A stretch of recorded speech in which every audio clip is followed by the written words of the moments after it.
What's going on? All right, we've got one more video to get out today, and then tonight we're going to be filming Fox and Archibald's show and Blue Collar Talk, and then that'll go out next week. But anyways, first bust of illegal immigrants from Texas dropped off blocks away from U.S. Capitol, so they couldn't quite get all the way to the Capitol. The closest they could get was right outside of the Capitol. Anyways, I'm sorry, I don't know the exact county, but it was right outside of it. The same area that the truckers were kind of like hanging out at.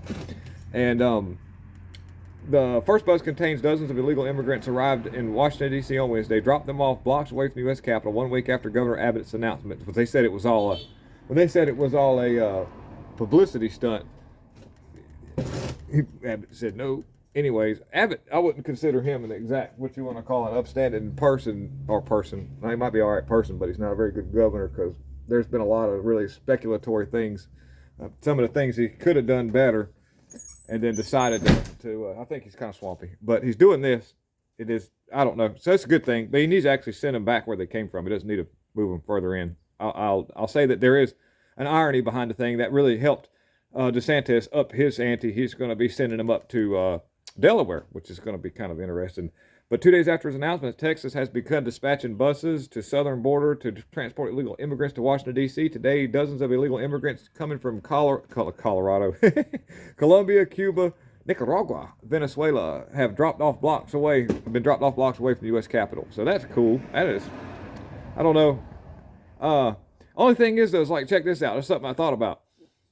It might look good on paper. I'll be like, oh, yeah, Abbott, all right. But see, say, for instance, you've got one last dying breed of red blood in there where they don't want D.C. to be completely blue, which is blue already. But, I mean, it's just, they might have had a chance to get out of that blue situation. And they ship all these migrants up there, immigrants or whatever, and that there was a chance of them actually being able to flip this back over to red and kind of get DC straightened back out. Not a chance now, but I digress on that. Anyhow, that could be, like I said, that could be a bait and switch. Makes it look good on paper that he's doing something, but then in all actuality, he's creating a whole new base of the V words for the people in DC.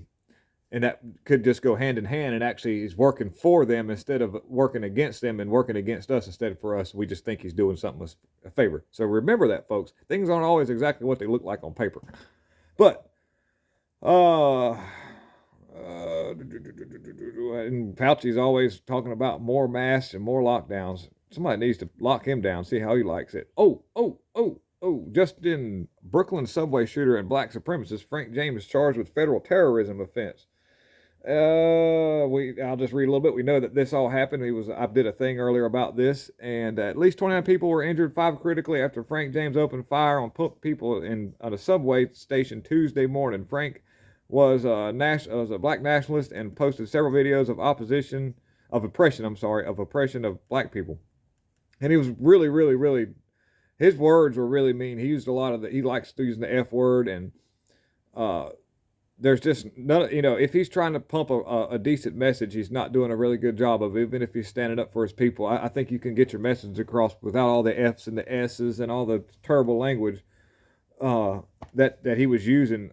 That just goes to show you that he wasn't in it for a positive engagement. Of course, he was a tool used by FBI. They used his profile. They found it through all the TikTok videos and all the Instagrams and all the stuff that he posted. And then they probably, like I said earlier, pumped a bunch of content to him to further enrage this man because he was drawn into this whole thing.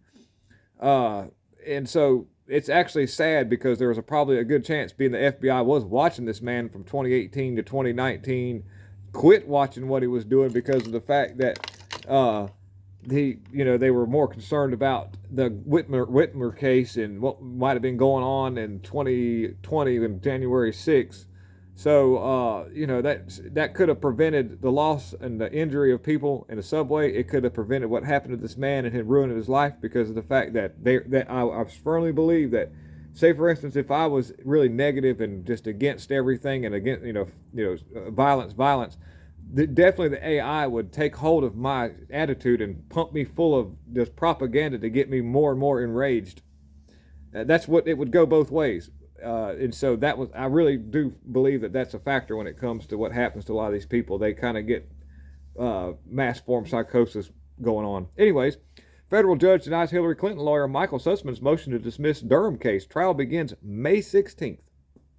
Woohoo! Because I heard about this. He was trying to get immunity. This Sussman guy, he said, yeah, I'll tell you all this stuff, but I want immunity from any charges. And they're like, no. Well, they were like, well, I want to dismiss the case. And they were like, no. So, rock and roll. Let's read a little bit about it. Hillary Clinton's 2016 campaign lawyer Michael Sussman motions to dismiss Durham's case was denied by federal judge on Wednesday. According to the indictment, Sussman falsely told James Baker he wasn't doing work for any client when he asked for a meeting with the FBI where he presented bogus evidence the Trump Tower was secretly communicating with the Kremlin-tied Alpha Bank. The attorneys for Michael Sussman in February requested the courts dismiss Durham's case against him. And then Sussman's lawyer absurdly argued that the false statement to the feds is protected under the First Amendment and made no impact on the FBI's probe.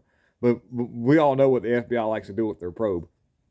You know, the left loves to probe things. Anyhow, Durham blasted Sussman in the new filing last month and revealed Hillary's lawyer actually alleged Trump and his associates were using Russian-made phones in the vicinity of the White House. And that's all been debunked, fact-checked. It's not true. Anyhow, they can't get the case to be dismissed, so poo-poo on you, Sussman. With you got Elon Musk trolling Twitter. I don't know. I'm both ways I go both ways when it comes to Elon Musk. Yeah, it's neat to see the water's getting kind of tapped into the vibration and it pissing everybody off. But then again, this dude wants to put shit in your brain. Sorry about the S word, but I'm sorry. Not sorry, but you think about it. He wants to put that stuff in your brain. He wants to Neuralink people, and I'm sorry, not my thing. And I don't think anybody with their right mind would really want to have that done to them. Anyhow, developing Biden regime to extend travel masks mandate for at least 2 more weeks. Always. I think I read that already, but and only 6% of Americans are buying Joe Biden's talking point that Russia is to blame for his record inflation. I'm just reading a few articles, y'all. The biggest being the fact that they have captured that man who shot up those people in that subway. And Mitch McConnell. One more thing here. What is Mitch McConnell talking about? Mitch McConnell warns GOP voters about supporting unacceptable candidates. I don't know what this dude is all about, but this guy is so awful. The same GOP leader who refused to do anything for Trump or his voters is now lecturing on unacceptable candidates. In a recent interview, Mitch McConnell warned GOP voters about supporting unacceptable U.S. Senate candidates in 2022 selections. So, those of you who have walked the deep political weeds with us will remember the battles against McConnell's uniparty wing in 2010, 2012, 2014 races. This is where McConnell and McCain famously called the base of the GOP wacko birds and Hobbits for supporting unsanctioned Senate candidates like Scott Brown, Ted Cruz, Mike Lee, Ron Johnson, Tom Cotton, and Rand Paul, Marco Rubio, and more. I remember Marco Rubio back in the day when he was filibustering somebody. I can't remember what it was about, but he was for 32 hours he was filibustering, and he was drinking water. 32 hours this dude stood up there. I need to remember. I got to look and see what that was about. I can't remember what it was. If anybody remembers what he was doing that for, put it in the comments so we can remember. But that was a pretty cool thing. Marco Rubio is swampy, and he's kind of done some things that haven't been acceptable. But he has done some things that's been memorable, like that time he's filibustered for 32 hours straight. Nobody could go home. Anyhow, Mitch McConnell's a turtle, and he sucks. And we need to get rid of him.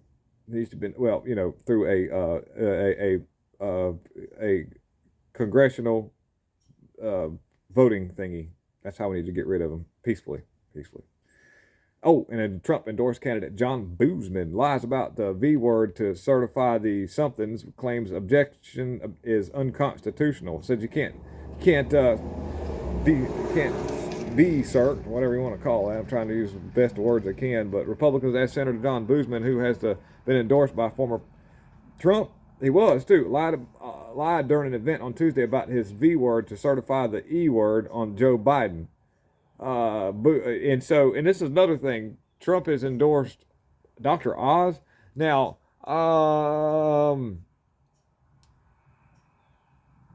people are like, and I've thought about this. I don't like it either. But then again, tools are nice to have. I have a thing. I have ratchets and impact guns that make my job a lot easier. Without those tools, my job would be very hard.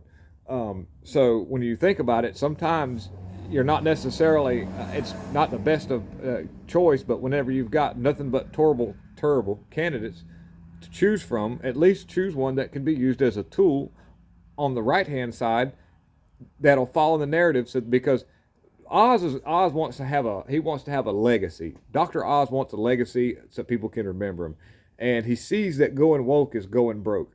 Now, how much of him is tied in with Oprah, I don't know. I know there are some definite, like it looks like they've been drinking out of the same beer can for a while, Oz and Oprah.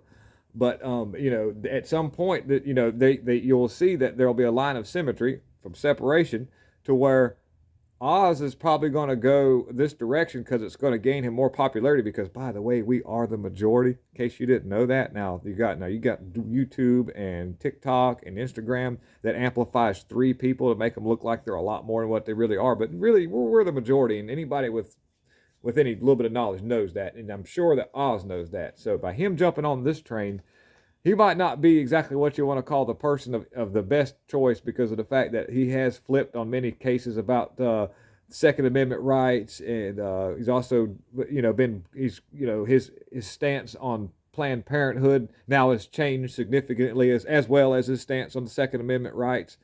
That fits the criteria of what we like. And that means that there's a good chance that that he could be a very valuable tool if properly used. So, thank you all so much for tuning in. I'll put links to everything in the comments and the descriptions and all, and y'all can check out what I got going on here. And there's not, like I say, I'm going to, as soon as I get some more people picking process news that has to do with what happened in 2020, you can bet I'll be putting it out there. So don't think that I haven't forgot about that. But right now, this is what we got to do. These are the wins that we have. And by the way, I have shown some wins because of the fact that when you've got these people talking like that, when you've got daggone Mitch McConnell having to address people in this manner, dude, that means that things are moving in a direction that they don't like, and that only means that we're winning. So please remember that. They're not going to outright say that we won and throw the towel in, but they're going to make moves that pretty much lay out the plan that they have because they have to have one because ours is kicking their tail. Anyhow, I'll say it again. I'm out of here. Lots of love, you guys. And God is definitely in control, and we're going to be all right. Thank you. Bye-bye.